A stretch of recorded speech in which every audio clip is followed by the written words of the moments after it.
அம்மா இல்ல அப்பனும் இல்ல ஆறுதல் சொல்ல ஆளில்ல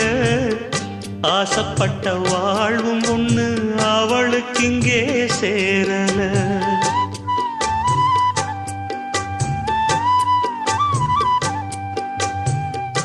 ஆளான நாளிலிருந்து ஆசையும் வச்சா மாறல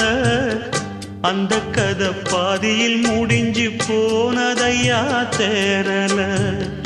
பச்சை மண்ணு ஒன்னால பல பழி சுமந்தா தன்னால பாவம் பழி முன்னால வந்து படருதையா தன்னால கஷ்டத்தை மட்டும் தூக்கி சுமக்கும் கண்ணீவதா சின்ன மகதா உத்தமிரத்தினந்தா இங்கே மானமுள்ள பொண்ணு ஒண்ண மனந்துடிக்க விட்டாக மறுதலிக்க வச்சா